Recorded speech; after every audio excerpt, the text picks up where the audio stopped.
Students, today we start the next type of quadrilateral, trapezium. आज आपण trapezium बद्दल माहिती पाहणार आहोत. If only one pair of opposite sides of a quadrilateral is parallel then it is called trapezium.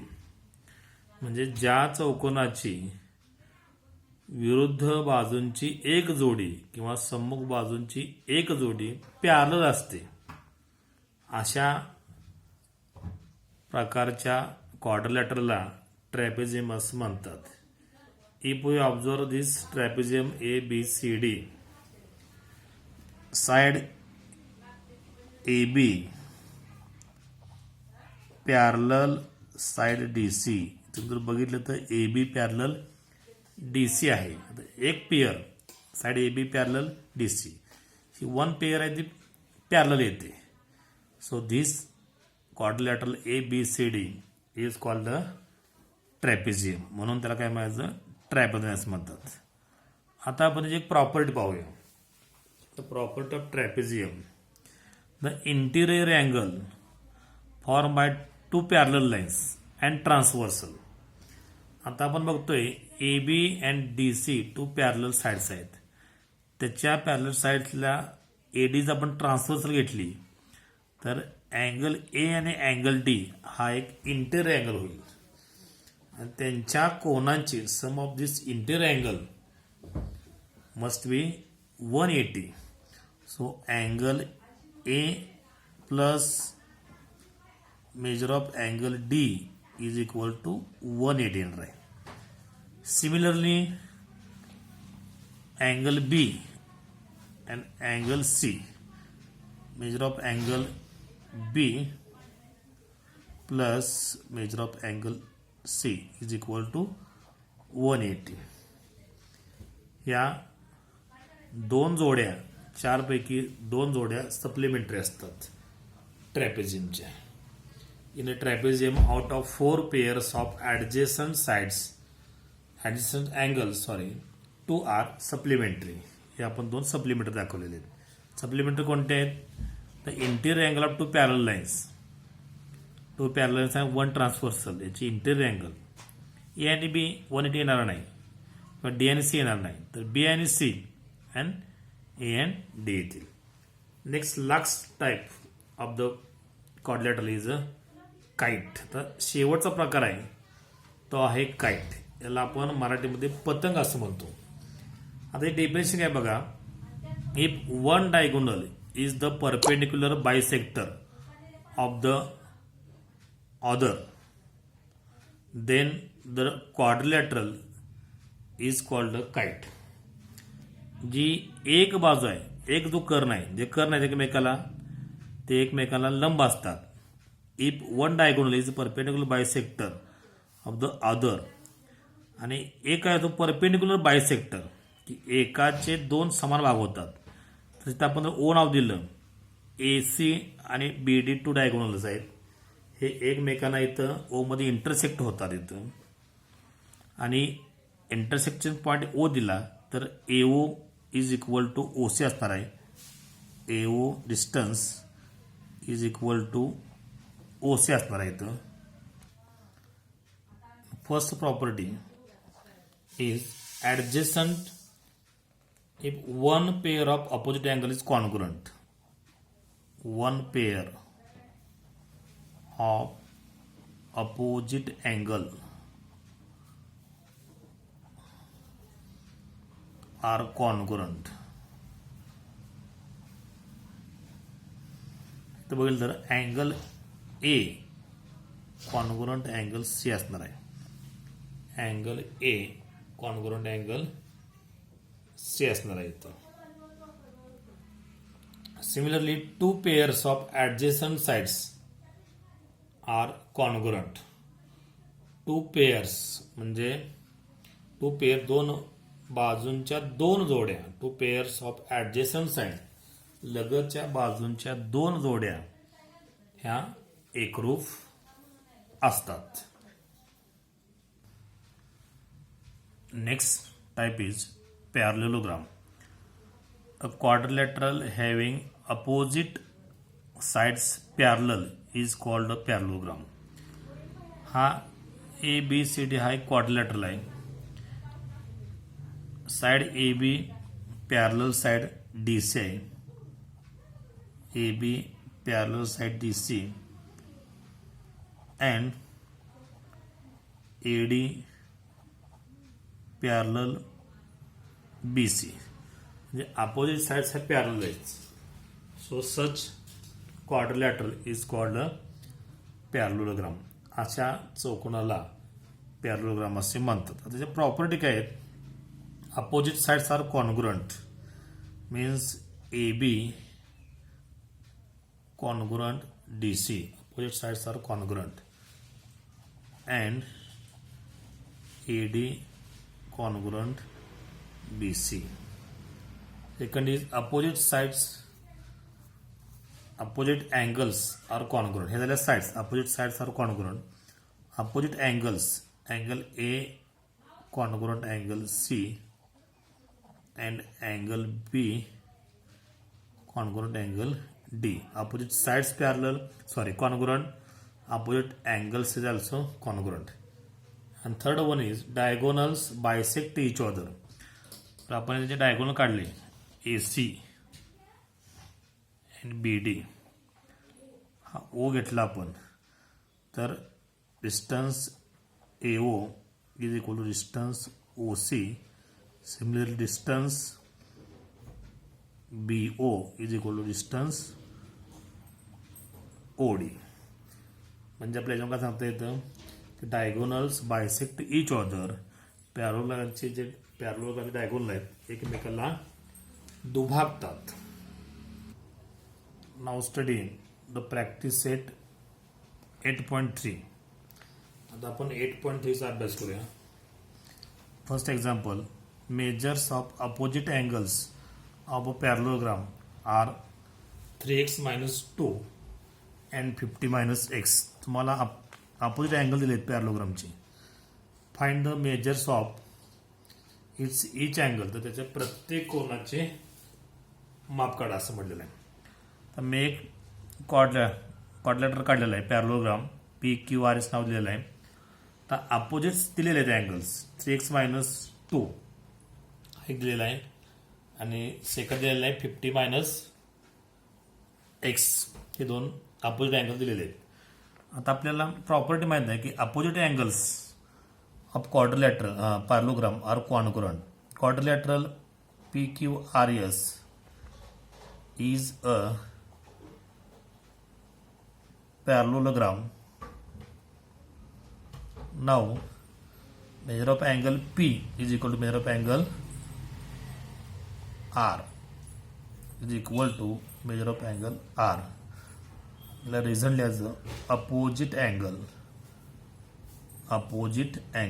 The P चा आपल्याला major माहित आहे 3x - 2 आहे 2 आणि R चं माहित आहे 50 - x. हे दोन्ही मेजर इक्वल असणार आहेत.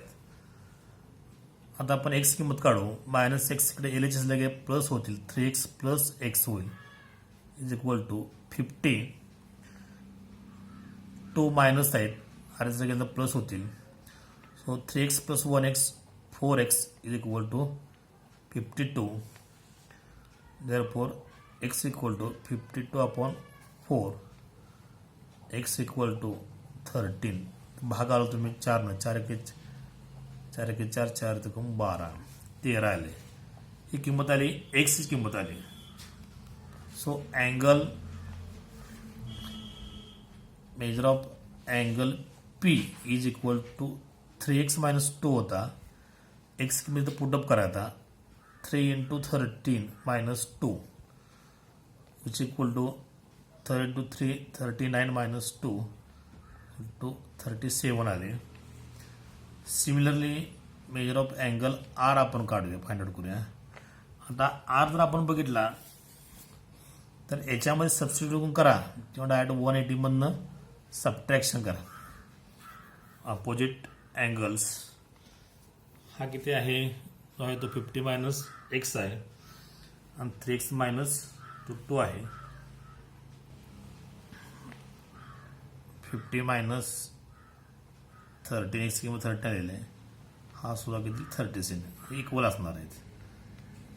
Angle are 37 angle P 37. आता आपल्याला इतर अँगल काढायचे आहेत. Means measure of angle Q and S find out करायचं आहे. आता आपल्याला हे माहिती आहे हे दोन्ही कसे असणार आहेत. हे दोन्ही सुद्धा कॉन्ग्रुएंट असणार आहेत. कारण पॅरलोग्राम आहे. पॅरलोग्रामचे अपोजिट अँगल हा कॉन्ग्रुएंट असतात. सो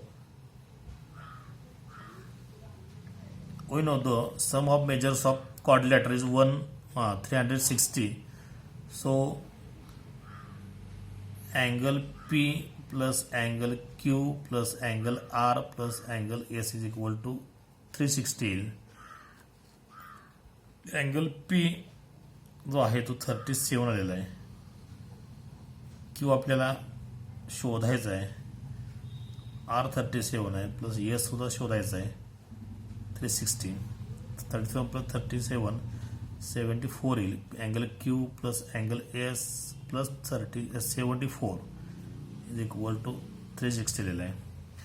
आता इथं we know the angle Q and angle S must be congruent equal असणार आहे ते. पण opposite angles of parallelogram are congruent. आता मी इथं H ऐवजी Q म्हणतो किंवा Qच्या ऐवजी S म्हणा. तर मी measure of angle Q plus measure of angle Qच म्हणतो. येस इक्वल असतात. Is equal to 360 minus 74.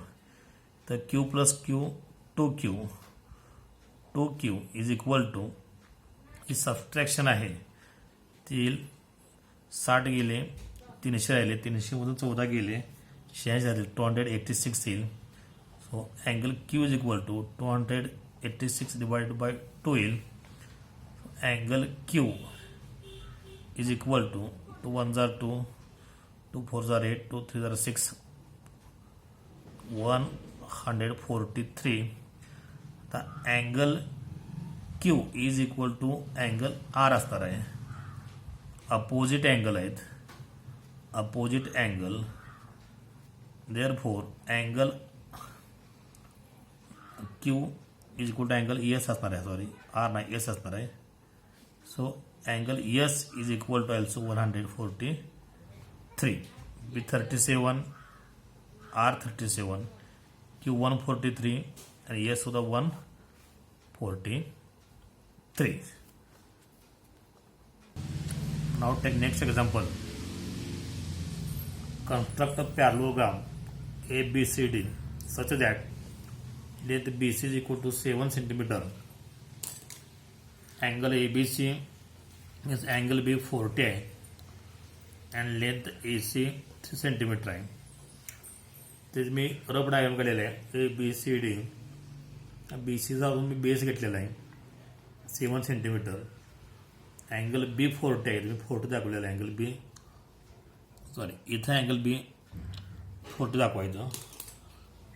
इथे अँगल B 40 असेल. हे डिस्टन्स AB 3 सेंटीमीटर दिलेला आहे आणि आपल्याला पॅरलोग्राम काढायचा आहे.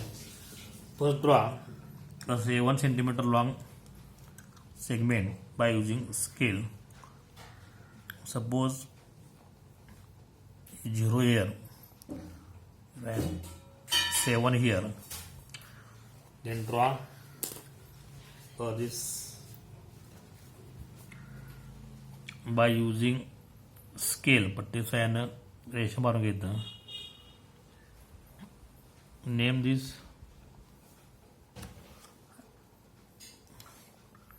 Segment BC.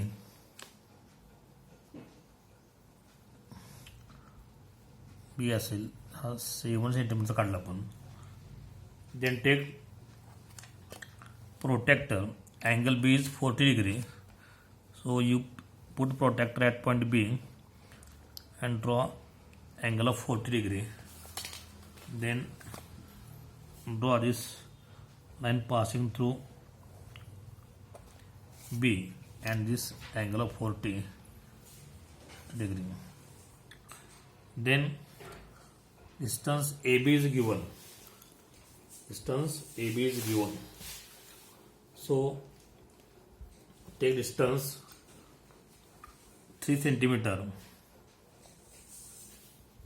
in this compass and put point of compass A, B and draw a arc of 3 centimeter. इथे A इथे येणार आहे, यानंतर डिस्टन्स 3 सेंटीमीटर असतं. To find out measure of angle C, use property opposite angles of parallelogram are congruent. हा 40 दिला angle B, म्हणजे angle D सुद्धा 40 असणार आहे. हे 40 प्लस 40 80 येतील. आणि आपल्याला माहीत आहे की sum of all sides of this quadrilateral of parallelogram is 360 minus 80. आपण जर केलं मायनस, सबट्रॅक्शन आली 280 आली. दोन्ही ए आणि सी मेजर 280 असणार आहे. त्याला आपण 2 डिवाइड केलं तर आपल्या लक्षात येईल की 140 140 ए अँगल 140 असणार आहे, अँगल सी 140 असणार आहे. So then draw angle of 140 at C in this way. इथं 140 येईल, इकडून काउंट करा 140. Draw this arc by using this scale. The angle of 140. AB is 3 centimeter. So DC is also 3 centimeter. कारण इथं विरुद्ध बाजूची लांबी समान असते. So put point of compass on C and draw an arc and name this arc is D. 3 centimeter and join AD by using this scale पट्टी sign AD जोड़ा. AD is also 7 centimeter. This is the parallelogram ABCD. So here we complete practice set 8.3. या practice सेटमधली example 4, 5 आणि 6 हे कमी करण्यात आलेलं आहे. Thank you.